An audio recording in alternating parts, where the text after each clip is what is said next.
je vous appelle pour vous parler un peu d'une inquiétude. Oui. Concernant le 21e siècle. Oui.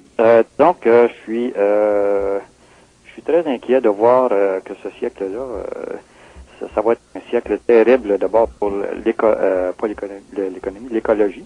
Ah, tu as tout à fait raison. Ça va être la catastrophe. Ça va être catastrophique. Ça va Oui. être catastrophique et ça me fait grandement peur. Et je crois que s'il y a rien qui change, ou de toute façon, il va y avoir des tentatives de changement parce que ça ne sera pas possible, c'est pas vivable. Oui, heureusement que l'humain est quand même retrouve toujours son sens. Hein. C'est ça qui me fait. Moi, c'est ce qui me fait confiance. Quand on regarde l'histoire de l'humanité, c'est extraordinaire l'histoire des civilisations, monsieur. Quand on sait comment est-ce que l'humain s'est mis dans le pétrin et qu'il réussit à s'en sortir tout le temps. Et vous remarquez ça? Oui. Depuis le début de l'humanité que c'est comme ça. Mm-hmm. L'humain se met tout le temps dans le pétrin puis il s'en sort tout le temps. Et vous remarquez ça, vous? Oui, mais... Depuis tout le début de l'humanité, là.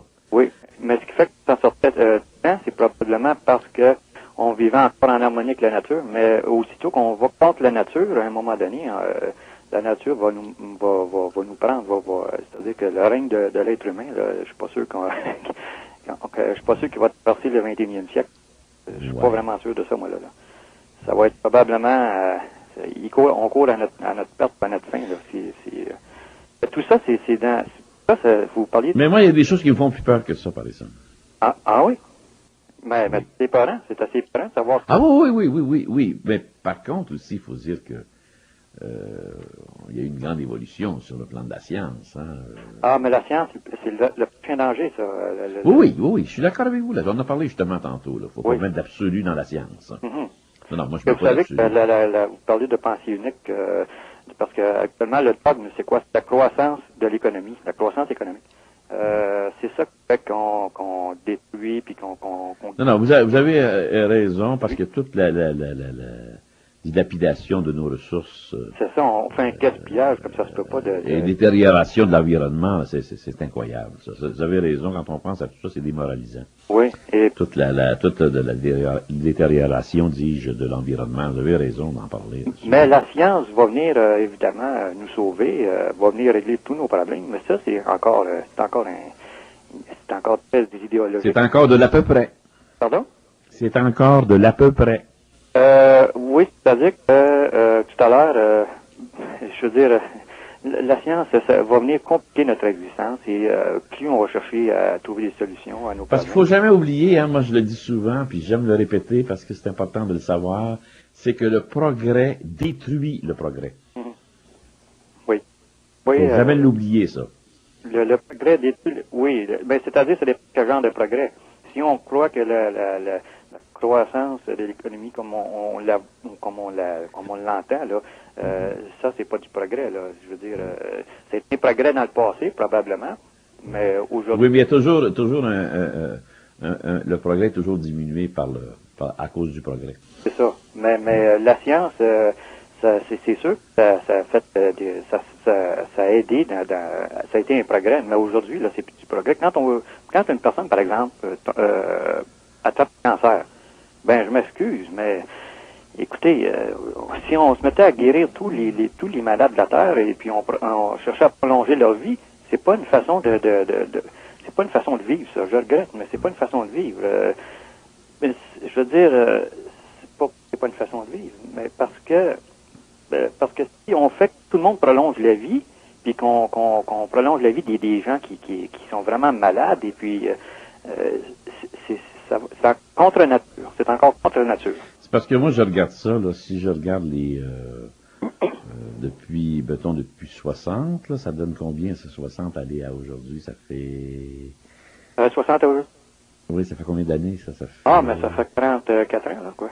44 ans? Oui. Bon, alors, si on regarde, après 44 ans de révolution tranquille, on a réalisé des progrès énormes au plan économique, scientifique, technologique, mais regardez toute la révolution tranquille commence à générer des déceptions sociales, toute la déception du nationalisme étatique, quand on regarde tout le peuple qui est assimilé par des appareils, déception de la social-démocratie, c'est une espèce de bureaucratie qui en finit plus, hein, vous êtes conscient de ça. C'est Savez-vous épouvantable. ça, là? Après ça, tous les chèques progressisme, infantilisme, qui consiste à tout ce qui fuit dans le changement, quel qu'il soit. C'est épouvantable, j'en reviens pas. Toute la déception de l'idéologie pluraliste aussi. L'identité, le melting pot, etc. C'est épouvantable quand on pense. Toute l'absence de politique, monsieur de la famille. Oui. Au plan natalité. Le mariage, toute la propagande qu'on a fait contre le mariage. Mais Toute la santé, toute l'absence de la politique de santé, des hôpitaux, mais ça fait partie du progrès, mais le progrès, c'est quoi aujourd'hui? Qu'est-ce qu'on considère comme du progrès? C'est pas tellement ces choses-là, c'est pas tellement le social, hein? C'est pas tellement comment mieux vivre. Oui, puis tous les médias aussi, tous les médias là, à une grande échelle, pas une petite affaire, là, qui font la propagande de tout ce qui est toute l'inculture, c'est-à-dire tout ce qui est les voitures, tout ce qui est amoral, ouais. tout ce qui est morbide, c'est véhiculé tous les jours à grande échelle, ça. Oui. C'est ça. Puis je trouve que moi ça me fait peur. Moi je pense qu'il faudrait. Vous savez, il y a eu un mouvement durant les années 60, le mouvement hippies. Là. On parle du mouvement hippies qui est. Ça c'était en 67. Oui, ça a commencé dans ces années-là. Oui. Et puis ça a continué durant les années 70, ça, mais oui. Évidemment ça fait patate à cause des consommateurs. Oh, ça fait patate. De drogue puis absolument. Tout ça.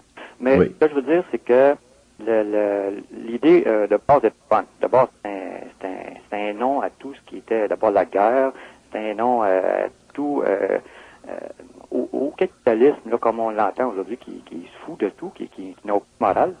C'est un nom, en fait, c'était le rapprochement des gens. Les gens voulaient, ils ont vécu en commune durant ces années-là. Disons qu'il y avait une prise de conscience aussi de l'écologie, ces choses-là.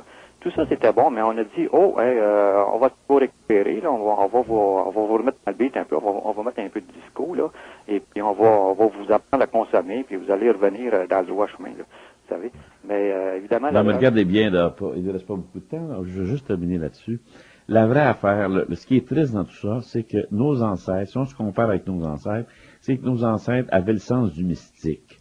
Ils comprenaient très bien que c'était relatif, ça, les biens matériels. Oui, mais disons... moi, ce que je veux dire, regardez bien, même là, actuellement, c'est ça que je trouve triste, c'est que l'Évangile, c'est important, que Dieu existe ou n'existe pas, c'est pas là-dessus j'en suis, c'est que l'Évangile constitue le plus grand bien pour une société. Pourquoi enlever ça aux gens?